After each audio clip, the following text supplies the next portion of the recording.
Ultamize.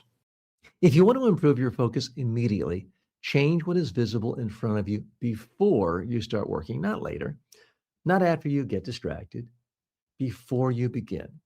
For example, if you sit down at your desk and your phone is visible, sorry to harp on that again, but it really is the biggest time waster in the history of humanity. If your inbox is open and multiple tabs are already on your screen, your environment is already pulling your attention in different directions before you even start. If you sit down and the only thing visible is the exact task you need to work on, your brain has a much easier time staying focused. That's the power of your environment. That's what I'm doing right now. Right now, I am focused on speaking to you, glancing at my notes, looking at the script, and just talking to you. I've got three computer screens. I've got a phone, but the phone's not in this room. Nothing on the computer screens other than my program showing me I'm recording this for you. It's not because I have great discipline. It's because I don't have great discipline. I do that. It allows me to focus and be so much more productive. Most people think their behavior comes from their intentions. It doesn't. In reality, their behavior is heavily influenced by what is right in front of them. For example, if a bowl of candy is sitting on a table, people eat it, not because they plan to, but because it's there. The same thing happens with your time. If distractions are visible, you engage with them. If important work is visible, you engage with that. Visibility drives behavior. If your email is open on your screen, you'll check it. It's human nature. Might be something really interesting, even if you told yourself you wouldn't. If your phone is lighting up next to you, you're going to glance at it, even if you're in the middle of something important.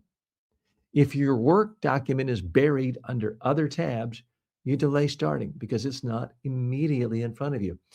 These are small details, but they have a large impact because they influence what you do without requiring a decision. This is why your environment matters more than you think. You're not just working from your desk, you're working inside a system of cues. Everything you see is telling your brain what to do next. And if those cues are pointing you toward distraction, that's where your time will go. The solution is not to fight harder against those cues. The solution is to change them. Before you start working, close every tab that is not directly related to your task. That'll help a lot. Now your screen is aligned with your goal. Another example, remove your phone from your desk so it's no longer part of your immediate environment. I know, I've said it before. And yet, be honest, your phone's still around right now, isn't it? I want you to open the exact document or tool you need before you begin so it's the first thing you see. These changes are simple, but they're powerful because they shape your behavior automatically. You don't have to decide to focus as often. The environment makes focusing easier. Think about how much of your day is influenced by what's directly in front of you. For example, when you walk into a kitchen and see food, you think about eating. When you walk into a room with a television on, you look at it. One reason when I go to restaurants, I like to go to a restaurant where there is no TV. It's too easy to be distracted by it.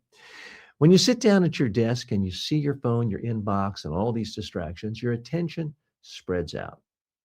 This isn't random. This is how the brain works. It responds to what's visible and available. So if you want to change your behavior, you need to change what's visible and available. If you want to read more, for example, put a book where you can see it. If you want to focus more, remove visible distractions from your workplace. If you want to start tasks faster, make sure the task is already set up and ready. These adjustments reduce friction and increase clarity. And when friction is low and clarity is high, action becomes easier. This is the key shift. Stop thinking of your environment as neutral. It's not neutral. It's actively influencing you all the time. Once you understand that, you can start using it to your advantage. You can design your environment so the right actions are the easiest actions. And when the right actions are the easiest actions, you end up doing them more consistently. not because you're forcing yourself, but because your environment is guiding you. That's how you take control of your time at a deeper level, not just by deciding what to do, but by shaping the environment that determines what you actually do.